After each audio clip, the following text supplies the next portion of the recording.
جو اپنے مال کو لوگوں کے دکھاوے کے لیے خرچ کرتا ہے، جو مال خرچ کرتا ہے دکھاوے کے لیے اور اللہ اور یوم آخرت پر ایمان ہی نہیں رکھتا، صدقہ کیسے ضائع ہوتا ہے، صدقہ کیسے غیر مؤثر ہو جاتا ہے۔ پہلی چیز احسان جتانے سے، دوسری چیز اذیت دینے سے، تیسری چیز ریاکاری کرنے سے، دکھاوا کرنے سے۔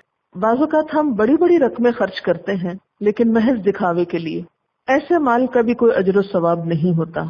اس میں بھی ہم بظاہر یہ دکھاتے ہیں یا بتاتے ہیں کہ یہ بہت نیکی کا کام ہم کر رہے ہیں، دوسرے انسانوں کے حقوق ادا کر رہے ہیں، لیکن اس میں دراصل کسی دوسرے کے ساتھ خیر کرنا مقصود نہیں ہوتی، اس سے مقصود اپنی ہی بڑائی جتانا ہوتی۔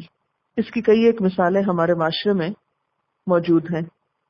مثلاً آپ دیکھیں کہ بیٹی کو جب جہیز دیتے ہیں تو اس میں عموماً کیا بتایا جاتا ہے کہ اپنی بیٹی ہے، اولاد پہ خرچ کرنا ثواب کا کام ہے، بچوں کا نیا گھر بن رہا ہے، ان کو دینا اس موقع پر جب یہ ضرورت مند ہے، اپنی نئی زندگی سٹارٹ کر رہے ہیں، تو یہ بہت نیکی اور ثواب کا کام ہے۔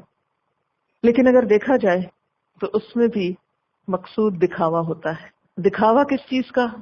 کہ لوگوں کو پتا چلے ہم کتنے مالدار ہیں، اپنا نام پیدا کرنے کے لیے۔ اور خاص طور پر مینشن کیا جاتا ہے کہ یہ شادی کا جوڑا اتنے لاکھ کا بنا ہے یا اتنے ہزار کا بنا ہے، اور کہاں سے بنوایا، اور پھر کتنے جوڑے دیے۔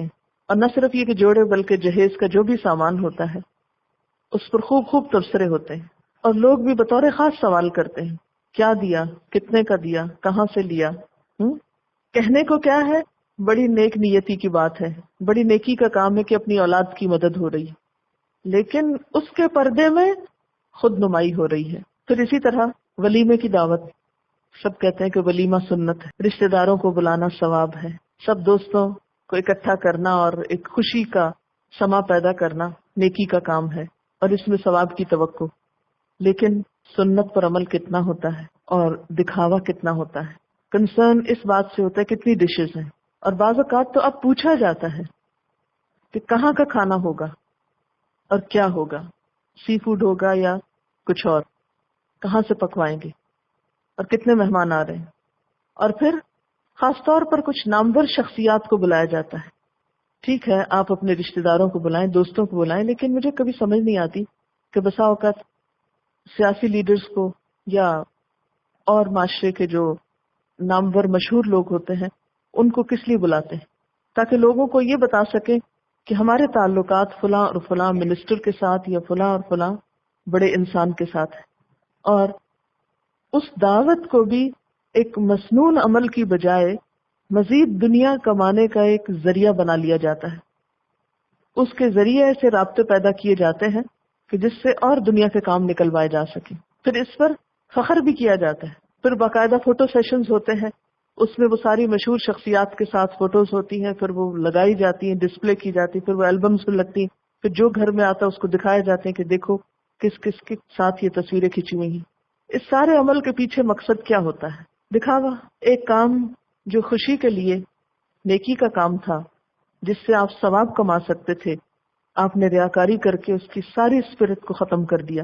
اسی طرح دلہن کو تیار کیا جاتا ہے کہ شادی کے موقع پر ایک لڑکی کا اپنے شوہر کے لیے خوبصورت بن کر جانا ایک نیکی کا کام ہے، لیکن حقیقت میں کیا ہوتا ہے کہ لوگوں کو دکھانے کے لیے، اور دکھاوا بھی چلو اس حد تک ہوتا کہ بھی کتنی خوبصورت لگ رہی ہے لڑکی، لیکن اب مقابلہ اس پر ہوتا ہے کہ کس نے تیار کیا ہے، کس پارلر سے تیار ہوئی ہے اور کتنے ہزار کی تیاری ہوئی ہے، کتنے میں میک اپ کروایا گیا ہے، اس میں بھی کس قدر دکھاوا ہے۔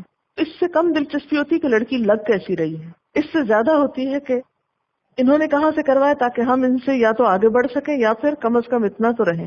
پھر اسی طرح آپ دیکھیں کہ خوشی کے موقع پر اچھا لباس پہننا ایک اچھی بات ہے خوشی میں شریک ہونے کے لیے، لیکن عموماً لوگ کیا کرتے ہیں کہ ایسی جیولری یا ایسا لباس پہن کے شادیوں میں جاتے ہیں کہ جس میں صرف خود نمائی ہوتی۔ بسا اوقات ایسے ایسے سین دیکھنے میں آتے ہیں کہ لوگوں کو اس سے کوئی دلچسپی نہیں ہوتی کہ کون کیا لگ رہا ہے، وہ ہر وقت یہ دیکھتے رہتے ہیں کہ ہم کیسے لگ رہے ہیں، بار بار شیشہ نکال کے دیکھیں گے، بال سنواریں گے، بعض وقت بیٹھیں گے اس طرح کہ وہ چوڑیاں یا انگوٹھیاں آگے کر سکیں، دوپٹہ لینے کا سٹائل ایسا ہوگا کہ سب کچھ سامنے سے نظر آئے اور دوسرے خاص طور پر دیکھ سکیں، اور ہر شخص خود ہی کو دیکھ رہا ہوتا ہے۔ ہر شخص کی پریشانی یہ تھی کہ ہم کیسے دکھ رہے ہیں۔ پہلے ایسا ہوتا تھا کہ دلہن سب سے اچھی لگتی ہوتی تھی نا، تو ہجوم ہوتا تھا دلہن کے گرد. اب دلہن کے پاس تو کوئی کھڑا ہی نظر نہیں آتا، وہ بیچاری بعض اوقات اکیلی بیٹھی نظر آتی ہے، کیونکہ ہر ایک اپنے اس میں مصروف ہے. آپ دلہن سے بھی زیادہ اچھے لگ رہے ہیں. پھر اسی طرح مہر کا کیا مقصد ہے کہ عورت کو ایک فائنینشیل سپورٹ یا ایک پروٹیکشن دی جائے. اسلام نے اس کو ایک عزت دی، شادی کے موقع پر اس کو شوہر سے کچھ دلوایا. لیکن اب آپ دیکھیں کہ مہر دینے میں بڑی بڑی رقمیں مقرر کی جاتی ہیں اور ساری زندگی ان کو ادا نہیں کیا جاتا. لاکھوں لکھوائے جاتے ہیں، بسا اوقات مکان لکھوائے جاتے ہیں، جائیدادیں لکھوائی جاتی ہیں. اور اس سب کا بھی مقصد کیا ہوتا ہے؟ ناموری، کہ ہم لوگوں کو بتا سکیں کہ ہماری بیٹی کو اتنا مہر ملا ہے. یا لڑکے والے اس میں وہ کر رہے ہوتے ہیں کہ ہم بتا سکیں کہ اتنا مہر ہم نے دیا ہے. پھر اسی طرح سمجھانوں کا آپس میں لین دین جو ہوتا ہے، بظاہر تحفوں کا جو ایکسچینج ہوتا ہے، ایک ثواب کا کام ہے، محبت بڑھانے کا ذریعہ ہے. نبی صلی اللہ علیہ وسلم نے فرمایا تہادو تحابو، ایک دوسرے کو ہدیے دیا کرو، تحفے دیا کرو، اس سے باہم محبت پیدا ہوتی. لیکن اب آپ دیکھیں کہ وہ محبت کا ذریعہ ہونے کی بجائے کس چیز کا ذریعہ بن گئے ہیں؟ ایک اذیت کا ذریعہ بن گئے ہیں. اور اس سے مقصود یہ نہیں ہوتا کہ دوسرے کا کوئی فائدہ ہو، گن گن کی چیزیں دی اور لی جاتی. مقصود اصل میں یہ ہوتا نا کہ اپنی ایک دھاک بٹھائی جائے کہ ہم اتنے امیر ہیں. پھر اگر مٹھائی دی جائے تو منوں میں تو لی جاتی، اتنے من گئی اتنے من آئی. پھر اسی طرح کیک بھیجے جائیں تو وہ گنے جاتے ہیں، باقاعدہ گنتی ہوتی ہے، اتنے گئے اتنے آئے. پھر کس قسم کے ڈشز میں گئے، وہ کرسٹل کی تھیں یا کسی اور مٹیریل کی تھیں. پھر اسی طرح پیکنگ کس طرح تھی، اس پر باقاعدہ ایک دوسرے سے مقابلہ کیا جاتا ہے اور لوگ بیٹھ کے آپس میں بحث کر رہے ہوتے ہیں کہ نہیں اس کی زیادہ اچھی تھی، اس کی ایسی تھی، اس کی ویسی تھی. پھر اس کے بعد شادی کے بعد جو دعوتوں کا سلسلہ شروع ہوتا ہے، اس میں بھی ایک سے ایک بڑھ کر اس دعوت کو گرینڈ بنانے کی کوشش کرتا ہے اور اس پہ بے تحاشا مال لوٹاتے ہیں تاکہ نام بن سکے کہ سسرال والوں کی دعوتیں اچھی تھی یا میکے والوں کی اچھی تھی.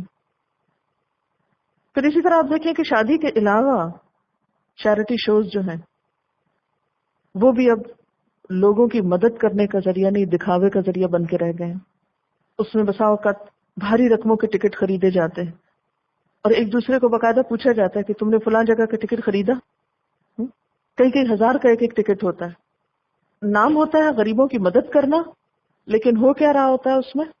ساری ساری رات بسا اوقات ڈانس پارٹیز ہوتی ہیں، یا اپنے دل لبھانے کے سامان ہوتے ہیں، یا بڑے بڑے ڈنرز ہوتے ہیں اور نام اس میں رکھ دیا جاتا ہے چیریٹی شو، غریبوں کی مدد. پھر اسی طرح بسا اوقات یتیموں بیواؤں کی مدد جب کی جاتی ہے تو اس میں کیا ہوتا ہے؟ کسی کچی بستی میں جا کر وہاں پر مشینیں تقسیم ہو رہی ہیں، سب تصویریں بن رہی ہیں، پھر اخبار میں باقاعدہ لگ رہی ہیں. اگر آپ اپنے آپ کو وہاں رکھ کر دیکھیں کہ آپ کسی سے کچھ لے رہے ہوں اور اس وقت آپ کی تصویر بنائی جائے اور پھر اس تصویر کو اخبار میں لگا دیا جائے، آپ اپنے لیے پسند کریں گے؟ کہاں یہ کہ کوئی مدد کر رہا ہو تو آپ اس وقت شرم کے مارے گڑ جاتے ہیں پانی میں کہ کوئی ہمیں دے رہا ہے، کسی کو پتہ نہ چلے. تو ان انسانوں کی کوئی عزت نہیں، وہ بیچارے بھوک افلاس کے مارے لیتے بھی ہیں اور ذلیل بھی ہوتے ہیں، ساتھ دنیا بھر میں ان کی تصویریں نشر ہو جاتی ہیں کہ یہ لینے والے کھڑے ہیں. لینے والوں سے تو کسی کو ہمدردی کم ہی ہوتی ہے، دینے والوں کی شہرت اور ناموری کا اعلان کرنا مقصود ہوتا ہے. اسی طرح بہت سے اور مواقع آپ زندگی میں ایسے دیکھ سکتے ہیں کہ جس میں مال خرچ کرنے کا مقصود نہ ضرورت ہوتی ہے، نہ خوشی ہوتی ہے، محض دکھاوا، محض اپنی بڑائی. یہ کون کرتا ہے؟ جو اپنا مال محض دکھاوے کی خاطر خرچ کرتا ہے. وہ اذیت اور احسان کا سبب بنتا ہے. اللہ اور یوم آخرت پر ایمان ہی نہیں رکھتا. اگر اس کو یہ یقین ہوتا کہ میرا رب دیکھ رہا ہے اور اس سے مجھے جزا لینا ہے تو وہ اس میں احسان نہ جتاتا، وہ دکھا دکھا کے نہ دیتا، وہ تو خاموشی سے دے دیتا.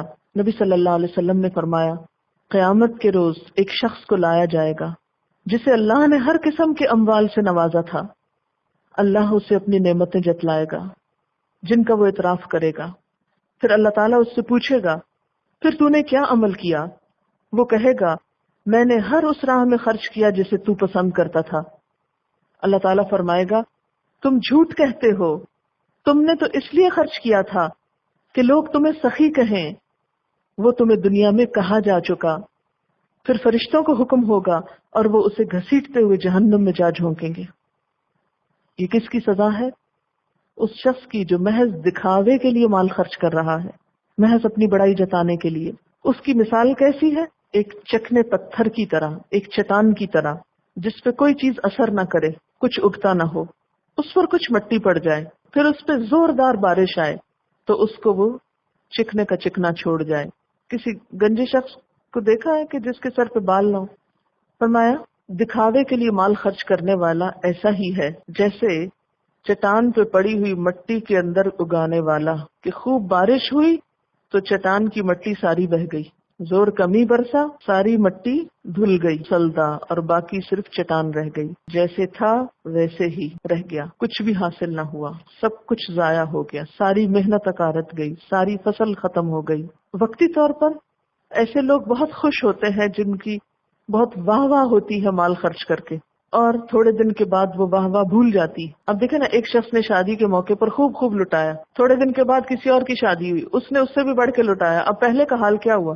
لوگ بھول گئے اس کو، اس کا سب گیا، اس کا نام بھی گیا، اس کی شان بھی گئی، اس کا مال بھی گیا، اجر بھی گیا، سب کچھ گیا، سب دھل کے چکنی چٹان رہ گئی۔ کیونکہ دنیا تو ہر چڑھتے سورج کی پجاری ہے، آپ آج سین سے غائب ہوں، لوگ دوسروں کی طرف متوجہ ہو جائیں گے۔ لوگ بسا اوقات اس طرح کی بات کرتے ہیں نا، فلاں ایئر کی فلاں شادی بہت عمدہ تھی، بہت گرینڈ تھی، پھر کیا ہوتا ہے؟ اس کے بعد کوئی اور اس سے بڑی ہو جاتی ہے۔ اسی وجہ سے ایک دوڑ سی لگ گئی نا معاشرے میں، سب نے اپنے نام کمانے کا ذریعہ بنا لیا نا، اور تو کوئی کام زندگی میں ہے نہیں بامقصد کہ جس سے کوئی نام بنے یا شان بنے۔ تب شان کس ذریعے سے بنائی جا رہی ہے؟ اس آسان ذریعے سے کہ اگر اپنے پاس ہے تو بھی خرچ کر کے دکھاؤ، نہیں ہے تو قرضہ لے کے خرچ کر کے دکھاؤ شان بنانے کو۔ لیکن وہ شان بنی ہوئی ایسے ہی ہے جیسے ایک لینڈ سلائڈنگ کے بعد باقی بچی ہوئی چٹان، ایک جھونکا آتا ہے، ایک اور کوئی مسئلہ آتا ہے، وہ سب خوشی جاتی ہے اور زندگی پھر ویسی کی ویسی پریشان نظر آتی ہے۔ اب دیکھیں کہ ہمارے یہاں جیسے شادیاں سب سے بڑا ایک ایشو بن گئی نا معاشرے کے اندر، ایک سب سے بڑا اہم کام بن گئی، نہیں ہوتی تو اس کے لیے پریشان رہتے ہیں، جب ہونے لگتی ہے تو مہینوں تیاری کرتے ہیں، جب ہو رہی ہوتی ہے تو ایک ادھم اور ہنگامہ ہوتا ہے، پھر اس کے بعد بھی وہ ہنگامہ کافی عرصے جاری رہتا ہے، پھر اس کے بعد جب وہ سب وقتی خوشیاں ختم ہوتی ہیں تو پھر اسی میں سے نئی پریشانیاں جنم لیتی، پھر جھگڑے فساد شروع ہو جاتے، پھر زندگی کا ایک حصہ ان جھگڑوں کو سلجھانے یا پھر ان کو ختم کرنے میں گزر جاتا ہے۔ یہ ہو رہا ہے ہمارے معاشرے میں۔ حقیقی خوشی، احترام، محبت، زندگی کا بامقصد ہونا، مال کو تعمیری کاموں پہ خرچ کرنا، اس کے لیے ہمارے پاس سوچ بھی نہیں۔